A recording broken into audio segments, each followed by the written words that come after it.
This is the typical histological appearance of Toxoplasma lymphadenitis. More of this later. Toxoplasmosis is a parasitic infection caused by a protozoan called Toxoplasma gondii. Cats are the definitive host for Toxoplasma, and the disease is spread via cat feces, and the organism may also be found in undercooked meats such as lamb, venison and pork, and may also be found in shellfish. Toxoplasma may also be spread through ingestion of contaminated water and soil, and very occasionally it may be transmitted through infected blood when transfused. But a really important mode of transmission is intrauterine transmission from mother to fetus in pregnancy, and that is why pregnant mothers, or should I say pregnant people, are advised not to clean out cat litter trays during pregnancy.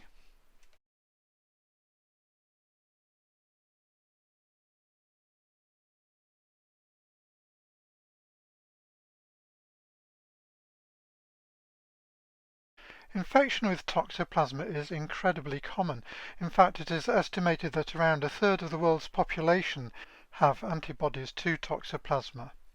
And in healthy immunocompetent individuals, Toxoplasma does not create any serious risk. And in most cases, infection with Toxoplasma is asymptomatic and the disease is harmless. Sometimes toxoplasmosis can result in flu-like symptoms for weeks or months, including fever, headache, aching muscles, tender and swollen lymph nodes, and a sore throat. So for healthy individuals, infection with Toxoplasma is of no consequence. However, it is a serious condition in people who are pregnant, because transmission may occur from the mother to the fetus. And also people who have a weak immune system, such as those who are on chemotherapy or have HIV, are at serious risk of developing a potentially life-threatening infection from Toxoplasma, when the immune system is no longer able to keep the Toxoplasma in check that may have been present for many years.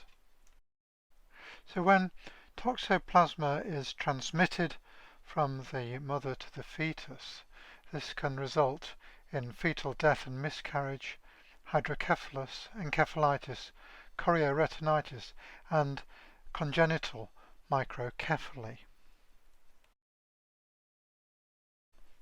Toxoplasmosis in people with a compromised immune system can result in a number of serious problems, including chorioretinitis when the infection involves the eyes.